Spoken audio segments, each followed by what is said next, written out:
Buenos días a todos. Qué bueno es verles a cada uno aquí en la casa del Señor en esta mañana. Seguimos en esta serie que estamos mirando ahora, el libro de Malaquías. He titulado la serie entera Restaurando el honor de Yahvé. Ojalá hubieran podido conocer a mi padre. En gran medida, mi esposa y yo, mi hermano, somos producto de su influencia en este mundo. Mi padre era bastante estricto, para algunas cosas bastante inflexible y tajante. No, había cosas que mi padre no cedía un punto. Era un poco desorganizado, dejaba las cosas a veces para último minuto, pero había aprendido el arte de distinguir entre lo esencial y lo inconsecuente. Y mi padre había decidido que nuestra relación con Dios es la cosa más importante de la vida. Así que en eso, él dijo, bueno, ¿qué cosas son necesarias para darle prioridad a esta relación con Dios? Como ejemplo, nunca nos saltábamos a la iglesia. Si había un culto, ahí estábamos. Y no era simplemente porque mi padre fuera pastor, porque cuando viajábamos y estábamos fuera de la ciudad y no había nadie mirando a ver si íbamos o no a la iglesia, buscábamos una iglesia y asistíamos a la iglesia en domingo si estábamos fuera de la ciudad. Porque mi padre no lo hacía por cumplir, lo hacía porque hay que reunirse con el pueblo de Dios, hay que adorar a Dios, es parte del ritmo de la vida. Mi padre oraba todas las mañanas, 1 hora. Se arrodillaba ahí en su oficina y oraba, leía la Biblia todos los días. La Biblia entera, de cabo a rabo, la leía 1 vez al año y el Nuevo Testamento 2 veces al año. Y puede que llegase a alcanzar a hacer o no todas las demás cosas que le correspondían hacer en la semana, pero él había identificado que era fundamental para la vida y para su caminar con Dios, ese tiempo a solas con Dios y también guardar ese tiempo de compañerismo con otros, adorando a Dios juntos. Y puedo decir honestamente que mi padre me enseñó a conocer a Dios. No simplemente porque tenía un don de predicación y enseñanza, sino porque con su vida él estaba viviendo esa relación y esa búsqueda apasionada de Dios. Esa es la tarea que Malaquías habla en el pasaje que estamos mirando hoy. Estamos en Malaquías capítulo 2, los versículos del 1 al 9. Y he titulado el mensaje de hoy, El pacto del sacerdocio profanado. ¿Se acuerdan que he dicho que cada título de sermón he tratado de identificar el problema que Malaquías está enfrentando en este pasaje? Y ese es el problema, que hay un pacto de sacerdocio con Dios y ese pacto ha sido profanado. Vamos a entrar en el versículo 1. Ahora pues, este mandamiento es para vosotros, oh sacerdotes. Y antes de continuar leyendo, quizá pensemos, bueno, esto es para sacerdotes, o sea que como yo no soy levita, pues yo puedo dormirme ahora y Randall que diga lo que quiera, pero esto no tiene que ver conmigo. Quería recordarles que a través de toda la Biblia se habla de todo el pueblo de Dios como sacerdotes, tanto bajo el pacto de la ley con Moisés como el nuevo pacto en Jesús. En ambos pactos fundamentales que hallamos en la Biblia se habla de todo el pueblo de Dios como sacerdotes. En Éxodo capítulo 19, en los versículos 5 y 6, y esto es justo antes de Moisés comunicar a Israel los 10 mandamientos, ese primer momento en el que el pueblo de Israel oficialmente adopta el pacto de la ley. ¿Y qué es lo que le dice Dios antes, justo antes de darle esos 10 mandamientos? Ahora pues, si de veras escucháis mi voz y guardáis mi pacto, seréis para mí un pueblo especial entre todos los pueblos, porque mía es toda la tierra, y vosotros me seréis un reino de sacerdotes y una nación santa. Dios dijo desde el principio que todo el pueblo de Israel iban a ser un reino de sacerdotes. Y pudiéramos decir, bueno, pues eso se aplicaba a Israel, pero ¿qué pasa en el nuevo pacto? Bueno, en 1 de Pedro 2:9, Pedro nos dice esto a nosotros, y está escribiendo a una gente que lee, que no eran judíos, predominantemente eran gentiles. Les dice, pero vosotros sois linaje escogido, real sacerdocio, nación santa, pueblo adquirido, para que anunciéis las virtudes de aquel que os ha llamado de las tinieblas a su luz admirable. Todos nosotros somos ese real sacerdocio, esa nación santa, y lo mismo lo encontramos en el último libro de la Biblia, en Apocalipsis capítulo 1, la segunda mitad del versículo 5 y el versículo 6. Leemos esto: al que nos ama y nos libró de nuestros pecados con su sangre y nos constituyó en un reino, sacerdotes para Dios su Padre. A Él sea la gloria y el dominio para siempre jamás. Amén. Digo todo esto para que pienses que este mensaje que va dirigido a sacerdotes va dirigido a ti. Porque si tú eres parte del pueblo de Dios, tú eres un sacerdote. Tú participas en esta responsabilidad de representar representar a Dios ante el mundo y de atraer al mundo a Dios. Esta labor de mediador nos cae a todos. Así que digo eso antes de empezar porque hay palabras duras para los sacerdotes y no quiero que nadie diga, no, eso no tenía que ver conmigo. Hay que oírlo. Si no escucháis y si no tomáis a pecho el honrar mi nombre, dice Yahvé de los ejércitos, entonces enviaré la maldición sobre vosotros y maldeciré vuestras bendiciones. Y de hecho ya las he maldecido porque nada tomáis a pecho. He aquí, yo reprendo a vuestra descendencia y he esparcido vísceras sobre vuestras caras, las vísceras de vuestros festivales, y con ellas seréis arrojados. Palabras duras que tiene Dios para el pueblo. Pero el problema es, en principio habla de dar un mandamiento, pero si te das cuenta en estos versículos todavía no vemos ningún mandamiento. Pero Dios tiene un mandamiento y creo que lo vamos entendiendo la naturaleza de ese mandamiento conforme sigue avanzando este pasaje. Pero antes de comunicar el mandamiento, explica cuál es el problema que Dios tiene con ellos. Y la advertencia: si no escucháis, si no tomáis a pecho el honrar mi nombre. Ya vimos la semana pasada que no están honrando el nombre de Yahvé, le están trayendo la basura, lo que les sobra, lo despreciable es lo que le están trayendo a Dios en adoración. No se están tomando a pecho, no se están tomando en serio el honrar su nombre. Dice, si no escucháis, entonces enviaré la maldición. Es curioso que se usa el artículo definido en esa frase, la maldición, no simplemente una maldición, no simplemente alguna cosa mala, sino habla como que hay una maldición específica que ellos deben conocer, la maldición. Creo que es una referencia a Deuteronomio 28, donde ese capítulo largo, 60 y tantos versículos, un capítulo muy largo en el que Dios le dice a Israel, mira, si ustedes rompen el pacto que están haciendo conmigo y dejan de atender mis instrucciones y se apartan del camino que yo les estoy poniendo por delante y van por otro camino, entonces va a sobrevenirles toda esta maldición. Y hay una descripción muy detallada de todas las cosas que pueden ir mal en la vida.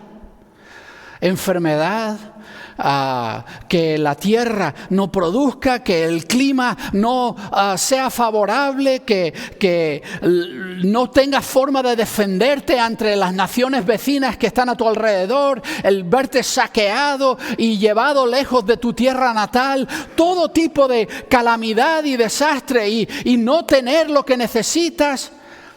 Hay una descripción muy larga ahí, y creo que cuando Malaquías aquí menciona esto de la maldición, sus lectores entenderían, o los que la estaban escuchando primeramente, le entenderían que se estaba refiriendo a ese pacto que quedaba registrado ahí en Deuteronomio. Dice, traeré la maldición sobre vosotros y maldeciré vuestras bendiciones. Esas cosas en tu vida donde tú esperas algo bueno, donde tú quieres ver algo positivo y placentero y algo que te afirma y te anima y te fortalece y mejora la calidad de tu vida. En lugar de eso, vas a encontrar lo opuesto, algo que deteriora la calidad de tu vida, algo que te derriba, que te destruye. Y de hecho, dice Dios, ya las he maldecido. Y he descrito la situación del pueblo cuando Malaquías escribe, que están en un periodo difícil, están bajo el imperio persa, pero han tenido sequías, han tenido dificultades, los impuestos del imperio persa son muy grandes y están luchando por sobrevivir y no tienen independencia, no tienen poder de protegerse, y cuando Malaquías está escribiendo ni siquiera han podido reconstruir la muralla para proteger la ciudad, están completamente desprotegidos ante las naciones. Y es cierto, cuando leen esas maldiciones de Deuteronomio 28, tienen que decir, ¿sabes qué? Es verdad, Malaquías, estamos viviendo ya esas maldiciones. Y Dios dice el motivo: porque nada tomáis a pecho. Hacen las cosas, y esta es la cosa, ¿no? Por eso Dios tiene que enviar a Malaquías, ¿no? Porque ellos no han dejado de ir al templo, no han dejado de ofrecer sacrificios, no han dejado de cumplir con Dios. Y sin embargo, no están realmente, su corazón no está en ello. Están cumpliendo, pero no hay realmente una búsqueda de Dios. Es toda una apariencia. Es toda una cosa exterior que no tiene nada que ver con devoción verdadera. No lo toman a pecho, no se lo toman en serio. No es algo sincero y algo que nazca del corazón. Y como siempre sucede cuando abandonamos a Dios, cuando nos encaminamos hacia el pecado en vez de hacia la virtud, ¿quién es la persona que más inmediatamente sufre por mi pecado? La persona más cercana a mí. Padres, el momento en que vosotros os apartáis de Dios, ¿sabes quién va a ser el primero en sufrir por ello? Tus hijos. Sobre ellos va a caer tu desobediencia a Dios. Sobre ellos va a caer la maldad que cae sobre tu vida, porque ellos están ligados a ti. No pueden estar independientes de ti. Dependen de ti para todo. Así que todo lo malo que te está cayendo a ti les va a caer a ellos.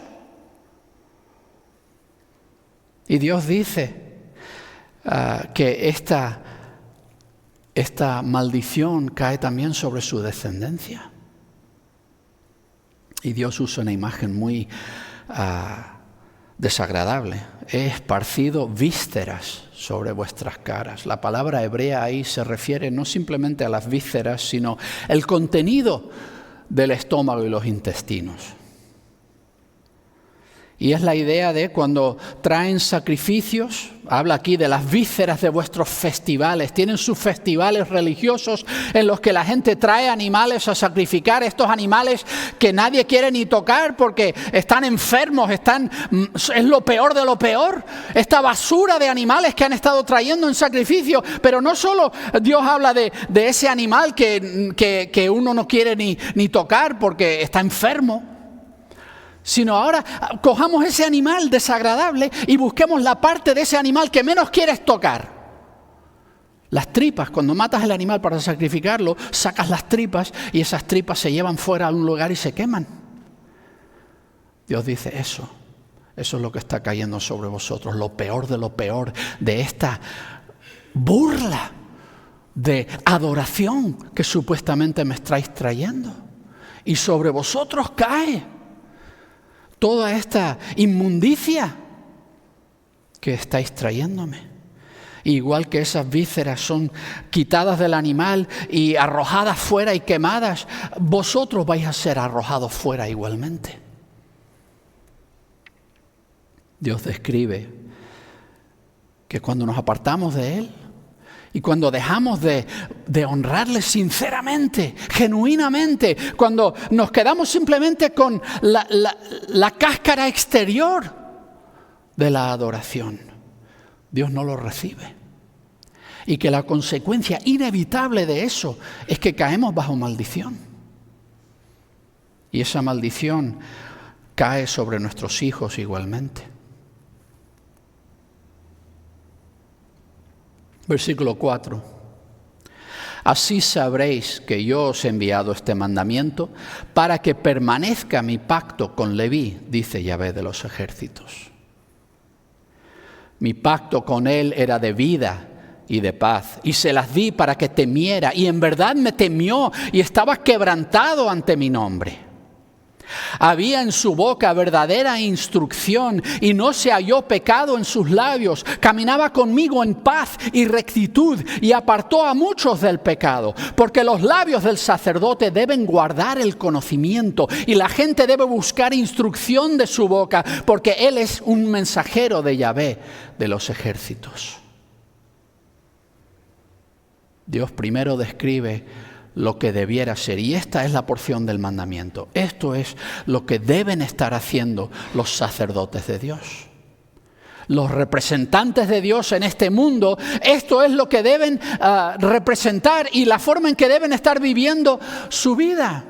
Y Dios dice que cuando vean que esta maldición está cayendo sobre ellos, sabrán que Dios es el que envió este mensaje por medio de Malaquías. Es la prueba, la evidencia de que Él está predicando un mensaje verdadero. Y os repito el mismo mensaje de Malaquías. Si tú abandonas a Dios, tu vida va a ir de mal en peor. Y te lo digo desde ahora. Y si lo haces, y cuando eso suceda, espero que recapacites y te des cuenta, ¿sabes qué? Lo que me dijo el pastor era verdad. Es exactamente lo que Dios me advirtió. Que no hay vida aparte de Él. Solo muerte. Así sabréis que yo os he enviado este mandamiento, para que permanezca mi pacto con Leví. Y Dios está aquí explicando el motivo por el cual Él está trayendo este mensaje. Él está tratando de hacer que no desaparezca este compromiso, este pacto que Él ha tenido de sacerdocio con su pueblo. Y habla específicamente de la tribu de Leví. Y dice, y otra vez recordando que Él es Yahvé, el comandante de todos los ejércitos que existen. ¿Cómo era este pacto que Él tenía con Leví? Dice Dios que era un pacto de vida y de paz. Esto es lo absurdo de abandonar a Dios. Dios lo único que quiere para nosotros es vida y paz. Es todo lo bueno. Es que Él no tiene nada malo que darnos. Todo lo bueno reside en Él. Todo lo que Él tiene quiere compartirlo con nosotros. Esa es la gran tragedia de que nosotros le damos la espalda. Y le damos la espalda a todo lo bueno y a la vida. Buscando yo qué sé. ¿Quién sabe qué es lo que nos atrae por ahí? Pero pensamos que eso vale más que Dios. Cuando Él es fuente de vida y de paz. Y dice Dios, yo le di esto a Leví para que él me temiera. Si de verdad conocemos a Dios, si de verdad alguna vez hemos llegado a tener un encuentro verdadero con Él, es inevitable, y esto es a través del mundo, en todas las culturas, la experiencia humana, cuando tú te ves cara a cara con Dios. Y Dios parte un poco el velo y te permite contemplar algo de su inmensa gloria. Nuestra reacción es caer de rodillas. Porque ante un Dios tan puro y tan santo y tan glorioso, sabemos que no somos nada. Y reconocemos ante su santidad y su pureza lo inmundos que somos nosotros, lo indignos que somos, y caemos en temor a sus pies. Porque Él es insondablemente superior a nosotros en todo sentido. Y Dios trae su bondad y su bendición a nuestra vida para que vivamos en ese espacio de reverente temor para con Él. A veces no conocemos a Dios suficiente como para vivir en ese reverente temor. Y despreciamos a Dios, le devaluamos, Y pensamos que Dios no es nada. Y que da igual lo que yo haga o no haga. Y que no hay consecuencias ninguna de yo tratar con desdén al creador del universo, al comandante de todos los ejércitos en el cielo y en la tierra. Que no pasa nada porque yo le trate con desprecio. Que le dé la basura de mi vida, da igual. Dios dice, este pacto que yo quiero tener y esta vida y paz que yo quiero derramar en tu vida es para mantenerte en ese espacio de reverente temor que te va a proteger. Porque cuando entendemos plenamente quién es Dios, eso nos guarda de alejarnos de Él, nos guarda de meternos donde no debemos meternos y exponernos a la maldición que el pecado trae sobre nuestras vidas. Y Él habla de Leví, que él estaba quebrantado ante mi nombre, roto en pedazos ante mi nombre.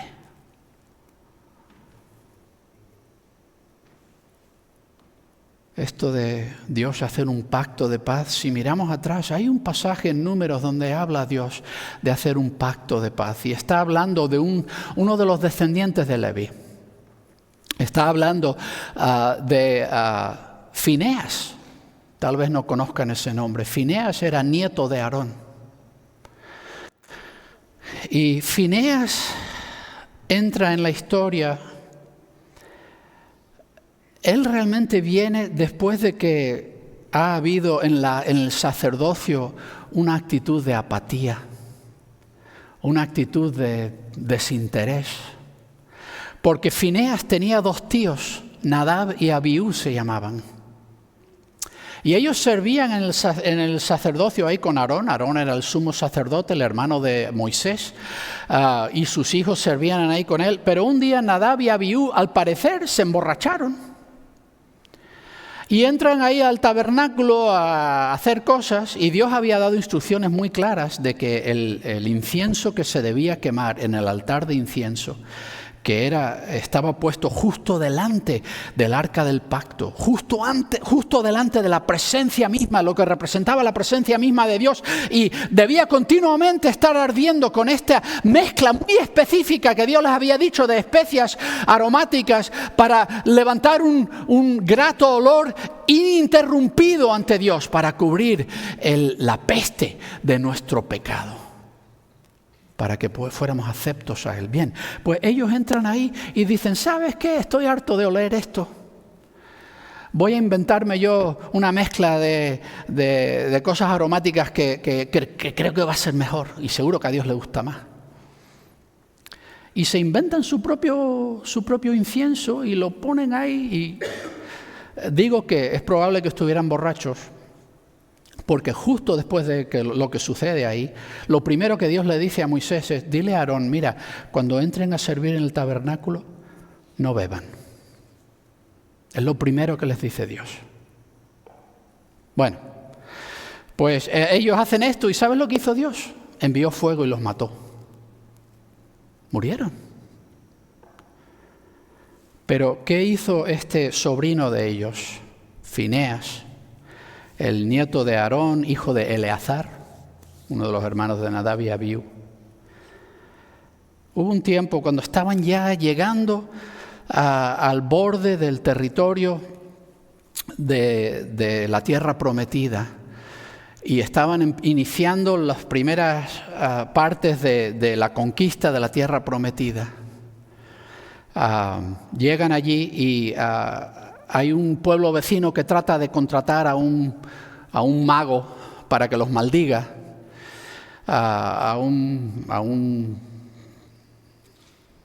una persona que miraba los astros y cosas de esas, ¿no? Un brujo de algún tipo.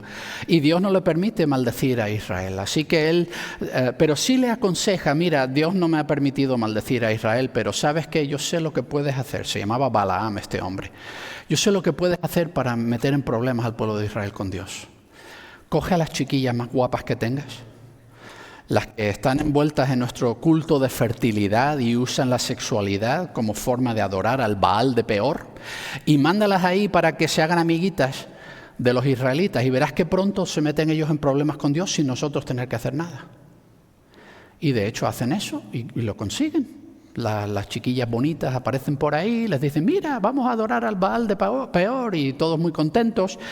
Y se desata la ira de Dios contra Israel, porque han traicionado el pacto haciendo exactamente lo que Dios les había dicho que no hicieran. Y hay un acto que interviene y que corta el deseo de Dios de destruirlos a todos por lo que están haciendo. Y es que Fineas se levanta y coge una lanza y entra en la tienda donde uno de sus compañeros de la tribu de Leví estaba ahí con una chiquilla de estas que se había llevado, y los traspasó a los dos con una lanza. Contra alguien de su propio clan, alguien de su propia familia. Él hizo esto porque le importó más el honor a Yahvé y el guardar el pacto con Dios que su propio clan, su propia familia. Y llegó a ser famoso Fineas por ese acto de celo, de querer defender la honra de Dios a cualquier costa. Y esto es lo que Dios dice en Números 25, 12 y 13. Por tanto digo, yo le concedo mi pacto de paz. Él y su descendencia después de él tendrán un pacto de sacerdocio perpetuo, porque tuvo celo por su Dios e hizo expiación por los hijos de Israel.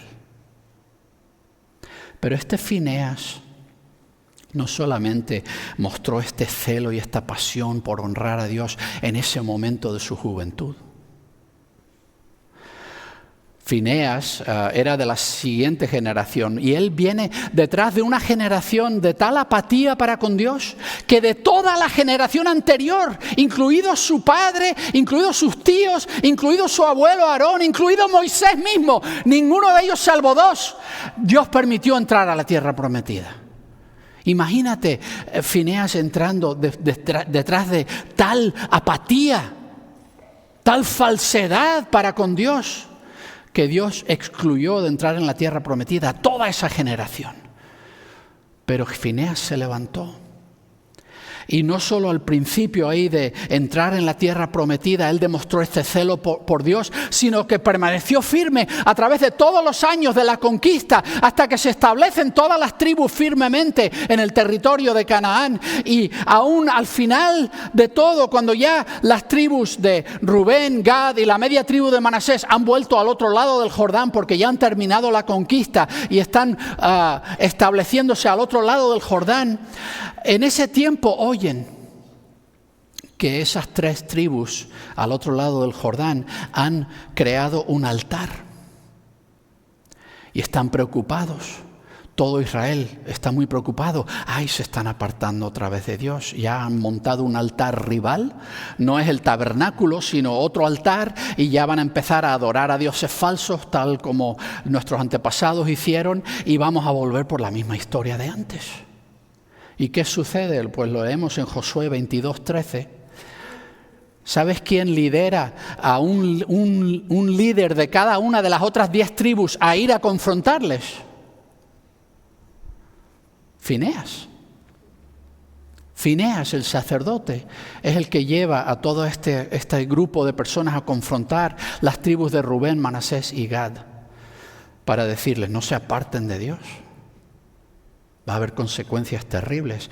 Lo cual indica que este hombre Fineas no solamente tuvo un momento de pasión cuando era jovencito, sino que llegó a viejo con esa misma pasión, con ese mismo esfuerzo por mantener al pueblo firme. Y bajo su liderazgo, su liderazgo y el de Josué, el pueblo de Israel se estableció firmemente en la tierra de Canaán. De hecho, cuando Malaquías está escribiendo casi 900 años más tarde, todavía están ahí.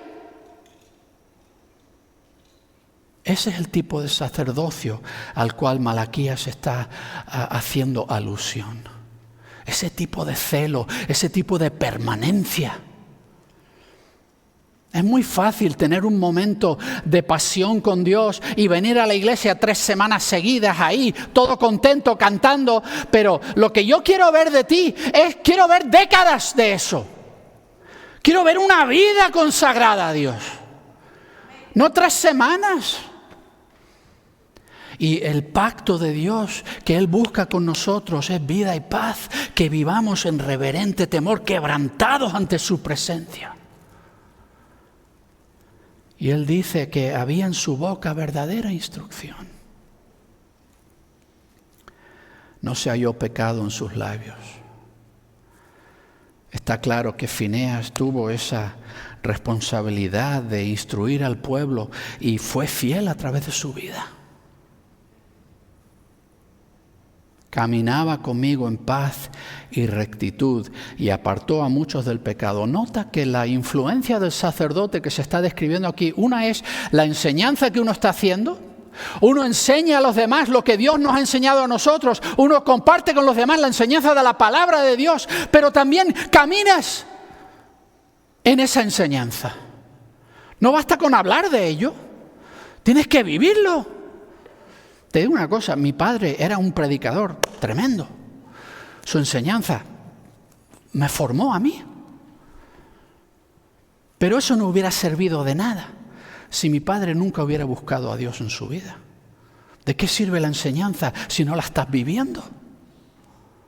Y un sacerdote no solo puede dar verdadera instrucción, sino tiene que caminar con Dios en paz y rectitud. Y esa combinación de una enseñanza vivida, eso es lo que aparta a muchos del pecado.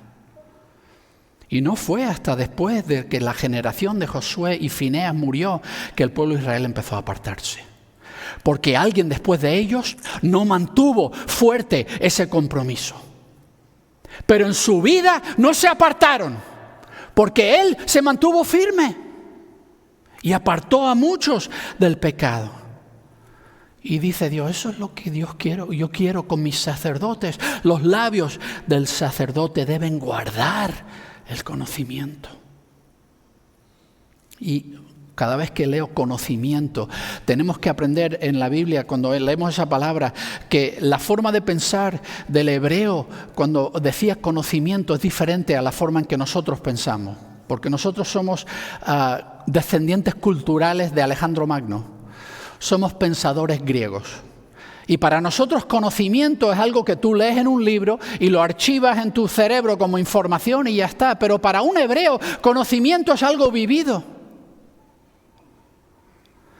Ese es el tipo de conocimiento que el sacerdote guarda. No solamente el conocer la información de lo que Dios desea y de lo que Dios es y de lo que nosotros somos y Él nos enseña, sino también vivirlo. Vivir dentro de esa verdad. Y la gente debe buscar instrucción de su boca.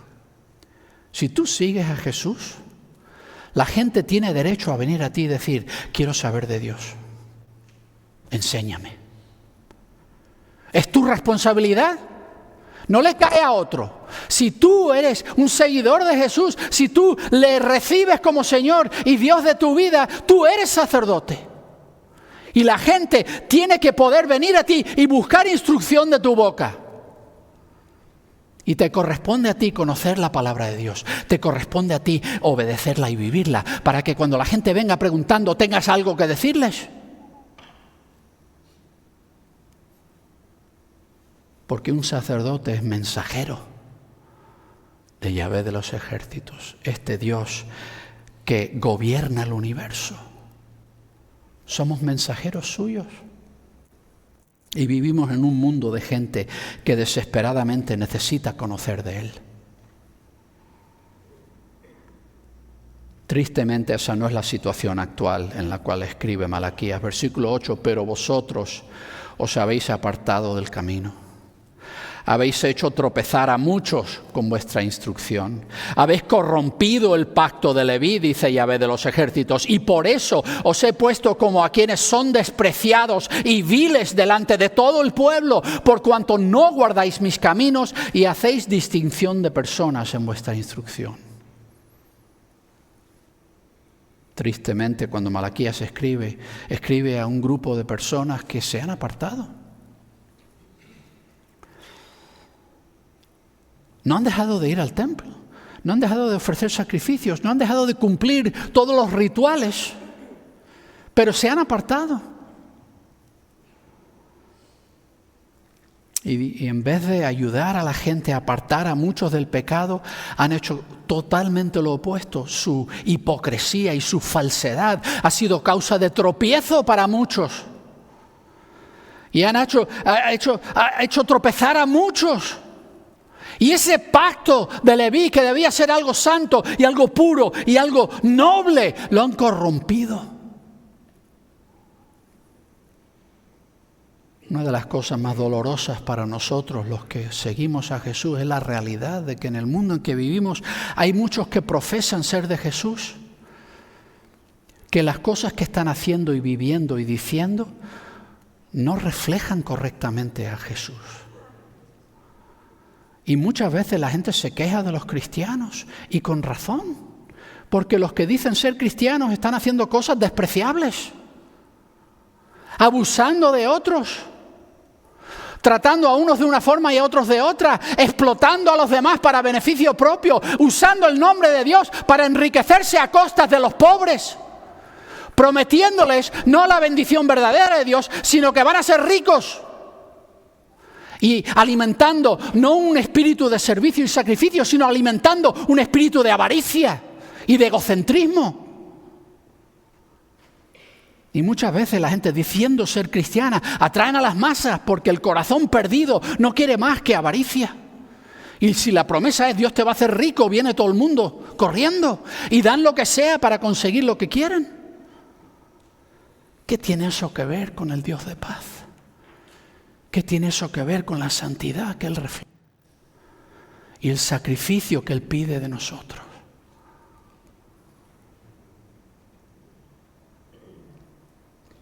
Cuando nosotros hacemos esto, cuando fracasamos en lo que nos corresponde de representar a Dios ante el mundo de la forma correcta, cuando hacemos distinción de personas, Dios permite que caigamos a los ojos del mundo en desgracia, en desprecio, que la gente nos mire y nos considere viles. Esto de hacer distinción de personas, una de las cosas que me parece terrible, que he oído que se hace en algunas iglesias, es que tienen una sección especial apartada para visitas de alto nivel de conocimiento público, un VIP, una sección de VIPs. Como que si tienes más dinero o la gente está más impresionada contigo, tienes un estatus especial delante de Dios. Dios desde el antiguo pacto muy claramente, y en el nuevo pacto se dice lo mismo. Santiago habla de hacer distinción de personas y que Dios aborrece eso. Pero desde el antiguo pacto, en Deuteronomio 1:17, Dios dice esto: no hagáis distinción de personas en el juicio, oiréis tanto al pequeño como al grande, no tengáis temor de nadie, porque el juicio es de Dios. En Deuteronomio 16, versículos 19 y 20, no tuerzas el derecho, no hagas distinción de personas, ni aceptes soborno, porque el soborno ciega los ojos de los sabios y pervierte las palabras de los justos. La justicia, solo la justicia seguirás, para que vivas y tengas en posesión la tierra que Jehová tu Dios te da.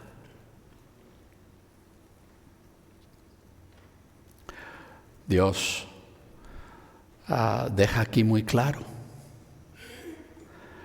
lo que espera de su pueblo, que tratemos a cada persona con la misma dignidad y que cuando hablamos de Dios hagamos entender a cada persona que ese Dios que yo conozco es el mismo Dios que tú necesitas conocer, y la forma en que Él me ha permitido a mí acercarme a Él es la misma forma en la que Él te pide a ti que te acerques a Él, y no hay distinción.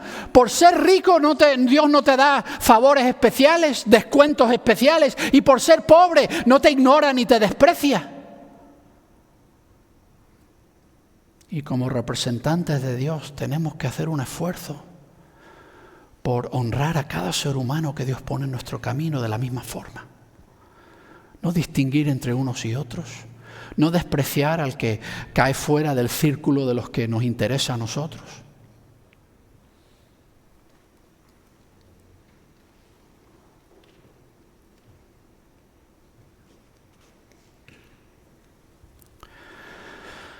Lo he dicho al principio, estas palabras para sacerdotes son para nosotros. Si decimos ser pueblo de Dios, somos un real sacerdocio, somos una nación santa. Somos ese pueblo que Dios ha adquirido para sí. Y nos corresponde vivir en este caminar de paz, este caminar de vida que Él nos llama, este caminar de conocer su palabra y vivirla, y de esa palabra conocida y vivida enseñar a los demás e instruir a los que necesitan conocer de Él. Tenemos que vivir quebrantados, hechos pedazos ante la presencia del Dios Santo que amamos. Si no queremos vivir así, si nos apartamos de eso y en lugar de eso presentamos una especie de mofa, de falsa adoración, una pretensión de aparecer aquí, sentarte en un banco un ratito y luego largarte y vivir como te da la gana. Desobedecer a Dios sabiendo lo que Él te ha dicho que debes hacer en tu vida. No seguir su instrucción y su enseñanza y no mostrar temor para con Él, como que da todo. Si esa es la forma en que vas a vivir, te voy a decir desde ahora. Y cuando te caigas sabrás que esto es palabra de Dios. Solo te espera la maldición. Busca Deuteronomio 28 y léelo. Todo lo más desagradable que la vida puede tirarte, eso es lo que tienes por delante sin Dios. Porque sin Dios no hay vida. Sin Dios no hay paz. Y no lo busques. Quiero retarte a que seas el tipo de sacerdocio que mantiene puro ese pacto, que mantiene santa esa relación con Dios. De forma que Dios puede usarnos a nosotros para ser esas personas que apartan a muchos del pecado y la devastación que el pecado trae. Te reto en esta mañana a que te rindas a Dios y que permitas que Él haga de tu vida ese sacerdocio que Él desea. Vamos a ponernos de pie. Este es el tiempo en nuestro servicio en el que podemos responder a la palabra de Dios. Dios nos ha hablado, ahora nos corresponde a nosotros responderle. Y dejamos aquí abierto el altar. Ven aquí, arrodíllate y dile a Dios lo que Él necesita oír de tu boca en esta mañana. Si necesitas que alguien ore contigo, estaré aquí al lado con mi esposa. Felizmente puedo orar por ti en esta mañana si es lo que necesitas. Ven mientras cantamos esta canción.